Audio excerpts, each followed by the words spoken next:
And thank you for joining us once again. Coming after our break here, we've got another exciting match coming up. We also have some exciting guests, which I'd like to introduce right now. We've got CCP Affinity and CCP Carcore, also devs working on the Rubicon expansion on some really exciting features. CCP Affinity will be doing the ghost sites, which are really spooky and interesting. Not really spooky, but definitely cool. And they've got CCP Karkar, who's doing some very amazing and elongated changes to the Fleet UI, and quite a nice spruce up of the character selection screen. So, introduce yourselves. Hi, Affinity, let's have you go first. Hi, I'm CCP Affinity. I'm on Team Kuramaku, and as you said, I'm working on the ghost sites. And CCP Karkar. Yeah, I'm CCP Karkur, and I'm also on the same team as Affinity. I can't really pronounce the name of it though. I'm mostly working on the character selection screen, and also been, like you said, doing some changes to the Fleet UI to make it easier to organize and all that good stuff.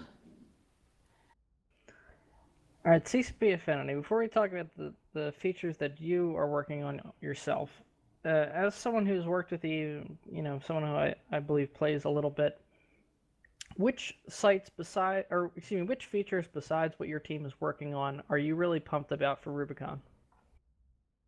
I'm super excited about the warp speed changes that Team 50 are working on, and the new Sisters of Eve ships by Game of Drones and Tri-Lambda. They look so amazing. I'm pumped about the warp speed change too. That's going to be great. Karkor, what about you? What are you hyped about? The ship or the ISIS 3, that I think that's going to be great for noobs like me to know what to fly next, stuff like that. And I think some of the personal structures that the other teams are adding are going to be interesting to bring something new for the just for bigger corporations and stuff. Now you mentioned you're trying to figure out what you're flying next. Have you given that any thought? What's your next training goal as a player? No, I haven't really given it a thought. But I think when I get the 3, I'm going to be finding my next ship. I vote sack. Love the sacrilege right now. All right, let's talk about some of the features. Let's bounce it back to Affinity. These ghost sites, a new type of PvE for Eve. Fairly interesting. It's playing off the hacking mechanic, which I really like. I'm definitely glad to see you guys continuing to iterate on it, but it's also including a combat element for the first time. Can you tell the audience a little bit about what to expect? So the ghost sites that are coming out in Rubicon, they're a new kind of combat anomaly, and they play on one of the key themes of Rubicon, which is going places that you aren't meant to be. They're pirate research facilities, and as you said, they've got the hackable structures again, and they give you a chance to capture some of the pirates' valuable possessions.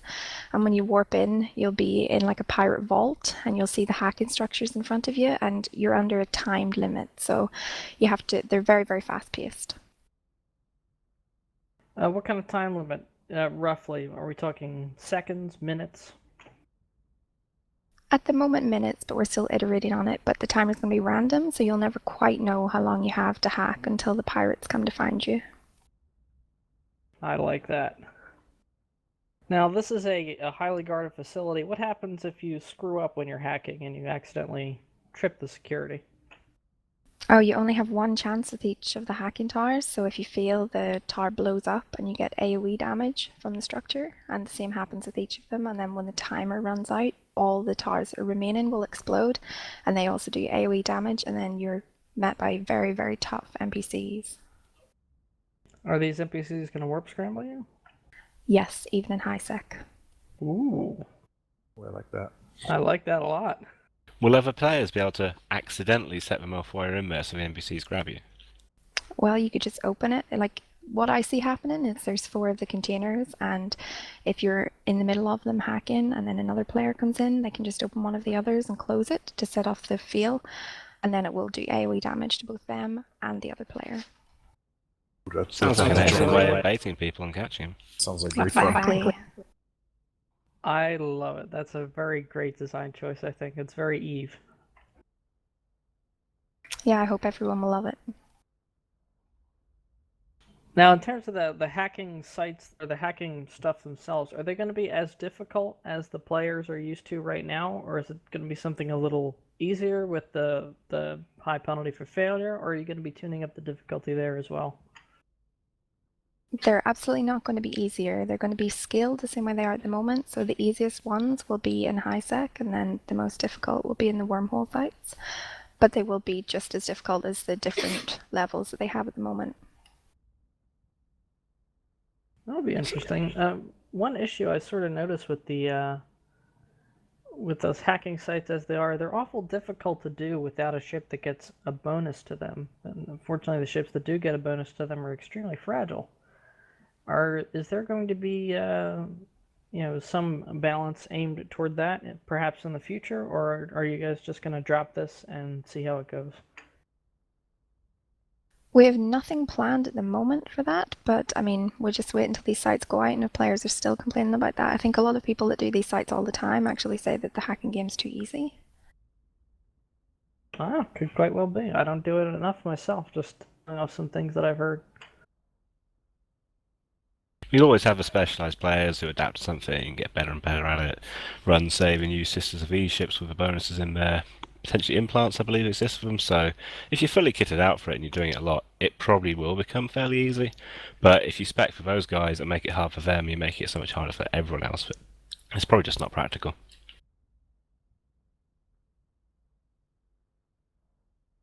I really like the hacking game in general. I hope you guys do even more with it. I like the direction of these ghost sites, but like all kinds of stuff, like multi-leveled puzzles, if you will, and there's so many ways that you could take the hacking mechanic, and I really hope that you guys do, because it's fun and it's cool, and it's really great to have the potential for some kind of PvE that's not mining, that's like more interactive and isn't like shooting something. It's something that Eve had missed for a long time, and I think the hacking mechanic really brought it back, and it's very cool. This release, we changed the hacking mechanic, so it can now be added to any structure that we like. So there's a lot of potential in the future to use it in other places. Ooh. Yeah, sounds pretty cool. So how do we go about finding these ghost sites? At the moment, they'll just be on your system scanner. That's something that we're still iterating on it. I kind of like it because they're going to be quite a rare distribution. So I think that if you had to probe the sites down, people would just never find them. It's not going to be something that will be guaranteed to be in the system every single day. That sounds pretty good. It also has, I guess, a bit more risk, and for people like me who like hunting the people who are in those sites, will make it a bit easier to find and see quickly and go check out. Yeah, that's a huge one for me, especially. I love jumping into systems and checking the sites I can find on my scanner without having to carry a probe launcher. It drives me nuts when I see somebody in space, like in a Tengu, running a Plex, and I have to get a prober in there to just probe them down. But if I can just warp right to them as soon as I jump in, especially with the new warp speed changes, you jump in, open your scanner, and hit warp, you're liable to land on top of them. So that's really nice. I also think it plays into the more pressurized environment. Like, you're already tense for having these NPCs that might come in on you at any time. And now to add the player element on top of that, especially with the way it's going to work, they can open the cans and then close them again to get the NPCs to spawn. Like, it just adds like a whole nother level of danger that raises. I can see a lot of people doing that, throwing in a cheap disposable guy in a frigate to pop a can, get the other guy tackled, do a bit of damage to him, and then bring in the gang. Oh, yeah. Yeah, I think it'll be very nice. The Team Clan got us some new sound triggers for the site, so the music really feels like you're in a pressurized environment. It's very nice. All right, CCP Carper, let's talk about some of the features that you're working on. The fleet UI is getting some much needed love. Do you want to talk us through some of the changes that you're doing there? Yeah. Just one of the biggest changes that now you can multi-move people in the fleet. We added in, I think it was retribution, so you can just drag people around in the fleet, and we just wanted to expand on that, and now you can just select many people, drag them all into like a new wing or new squad, and that like results in fewer updates of the window than if you just move them one by one. So I think that's going to be really nice too, even though I think it's going to be nice for everyone, not just the fleet commander. We also added some new like a new column in the fleet composition window, so it's easier to just sort people by their location in the fleet. So it's easier to, if you want to move a whole wing or like a squad into a new position, just to sort the list by the current position in the fleet and select those people and just move them. And there's also when you're docked, now you can see, like your fleet commander can see what ship you're in.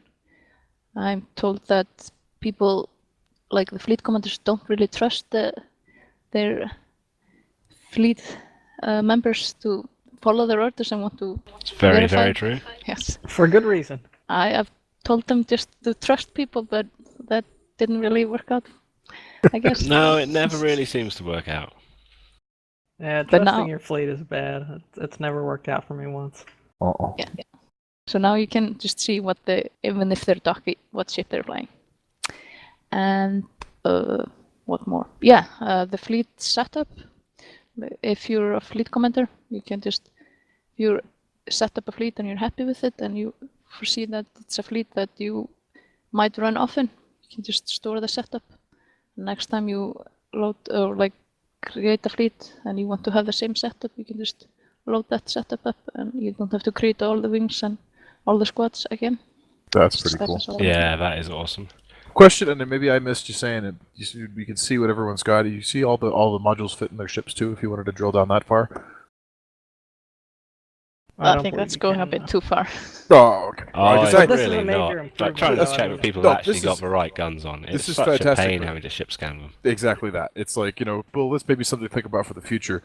That's talking about not trusting your fleet. It goes so far as to not trust my fleet to fit their ships properly sometimes. So you want to, you may want to look to make sure everyone's got the right modules on and everyone's paying attention. They're flying the armor doctrine, not the shield doctrine. Just something for the future maybe to think about would be great. I think you need to discipline your fleet better. I was gonna We say, try. What's going I mean, on you in shoot members of Capella your over fleet there? on a fairly regular basis, but they still bring the wrong things. Also, is there a way to ban people in Drakes from joining your fleet? No. Not yet. I recommend primarying them after you undock. It seems to work. It does help, definitely, but it'd be a reasonably nice option as well. Also, being able to see what people in the fleet are shooting, that would be really, really nice too. Well, it does look like we have news have landed on the field, and we have Rep Cartel and Dunktown. Something I'll mention, I think this is still the case, I haven't heard otherwise since. We were having issues with the tournament tool, and Fozzie was telling us that the teams are going to show up as red and blue, as in like, red RVB, Red Federation, blue, whatever, I don't remember the names, sorry about that. But it's actually Reputation Cartel, a perennial power in the SCL actually, is going to be a red team, and then the blue team will be Dunktown. So that's, if there's any confusion, what you'll see on the screen, the commentators will go over as well, but it'll be Reputation Cartel versus Dunktown. Hey, let's do some predictions before these guys get underway. We are going to try to get to the action as soon as possible, but Bacchanalian, who are you thinking?